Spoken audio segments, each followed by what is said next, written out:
the correlation between perceived mate attractiveness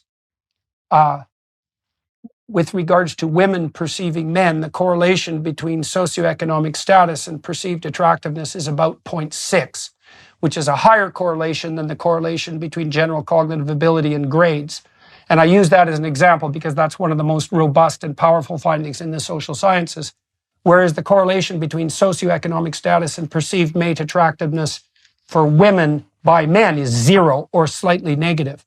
So it's a walloping difference. And that's associated with the proclivity of women to preferentially mate across hierarchies and up, and men to mate across hierarchies and down. And that's relatively well established cross-culturally, and the proclivity doesn't ameliorate much in, say, the Scandinavian countries. It ameliorates slightly. And then there are other hallmarks of attractiveness on the female side, and this is where I want to go with the beauty myth. We know that babies, for example, will gaze much longer, even as newborns, at symmetrical faces. And there is this doll-like aspect that you described. So one of the hallmarks of sexual attractiveness is neotenic faces. And so there's a proclivity for organisms to evolve towards their juvenile forms.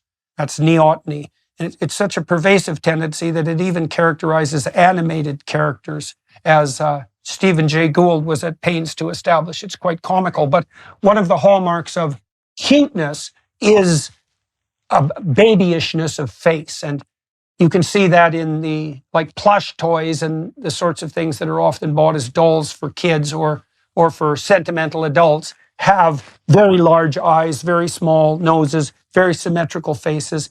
There's all sorts of hallmarks of beauty from a biological perspective. Many of them seem to be associated with fecundity, particularly on the female side.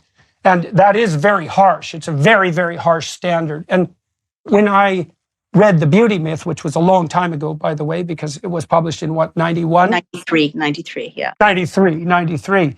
I was curious about what you made of the biological markers of beauty and how you think that plays into, what did you describe, the Iron Maiden straitjacket that's placed on women in terms of what the ideal of their sexual self-presentation. Right. So thank you for asking. You may be right. It may actually have been 91, came out first in Britain and then in the United States.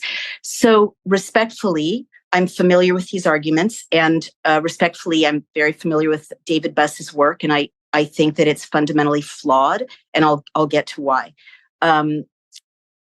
So first, let me concede. Of course, it's thoroughly documented that there are markers of health and attractiveness, health and fertility that are often cross-cultural. And certainly symmetrical features, rosy skin showing good circulation, youth, all of those are kind of transcendental markers for attractiveness. However, one giant intellectual flaw, respectfully, in pretty much all of the studies that I've seen of the evolutionary biologists is that they focus on these markers in women and they don't test for what women find attractive in men.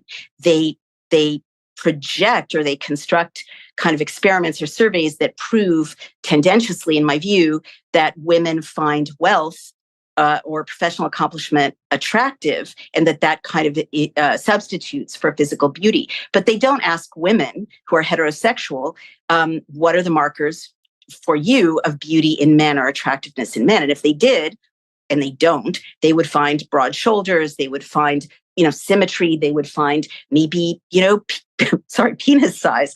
They would find maybe a muscle tone that shows that they can kind of effectively, impregnate a woman. They would probably find height as a marker, right? And it's notable to me. They have investigated that. I mean, there is a fair bit of overlap in the biomarkers, let's say, for what men and women find mutually physically attractive. Although the way that's manifested varies to some degree. As you pointed out, shoulder to waist ratio, for example, is a marker, as you can see in superhero portrayals of men, for example. And the cardinal difference seems to be too, though, it's also not, the sophisticated evolutionary psychologists don't assume that women are after wealth. What they assume is that women will use markers of wealth as indicators of productive competence. Right, but let me get there, please, because to me that's also a conceptual flaw. I'll get to why in just a minute, but I have to note for the record, as a feminist analyst, that I have literally never seen a study that asks women if they find penis size a marker for sexual attractiveness. And I think scientists don't want to run that study. Male scientists don't want to run that study because it would be unpopular conclusions. So I guess to me, the whole field of evolutionary biological studies that conclude that sexual attractiveness is kind of gendered female, and that for males there are other proxies for sexual attractiveness, is really convenient for men. Because they don't have to come up against the raw brute fact that there are, physical things women evaluate men for if they're heterosexual, just like there are physical things men evaluate. Okay, so let me ask you about that a little bit too, because you say that it's convenient for men, and so, I'm never certain what form of differential perception on the part of each sex is convenient for which sex. The entire sexual battlefield, let's say, is fraught with catastrophe and opportunity for both sexes. One of the things you do see, for example, is that women are much harsher in the evaluations of attractiveness of men than men are of women. So men rate women, 50% of women, as below average in attractiveness, and women rate 80% of men as below average in physical attractiveness. And like I want to be absolutely 100% crystal clear here that I am not blaming women for this. I understand why this is, I believe. Now, it's in the interest of a woman, biologically and practically, to find a partner who is as competent as she is, or more competent, because fundamentally what she's trying to do is redress the differential burden that reproduction places on women. And so totally the reason that women... Totally disagree with you. I think that's out of date, respectfully, but I'll wait for you to finish. Okay, well, so I'm curious about why you would consider that out of date, because first of all, one of the definitions of what constitutes female biologically is the female sex, biologically speaking, is almost invariably the sex that devotes more biological time and energy to reproduction than the alternative sex. So you see that even at the level of sperm and egg, because the egg has a volume that is multiple thousands of times larger than the sperm.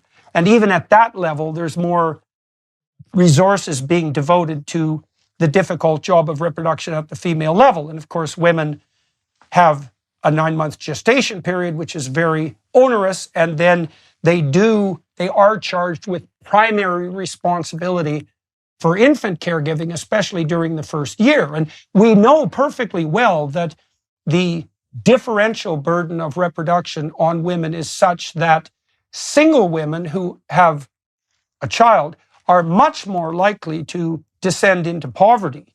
And the reason for that, at least in part, is, well, it's actually very difficult to have a child. And it's a 40-hour-a-week job at minimum. And to add the necessity of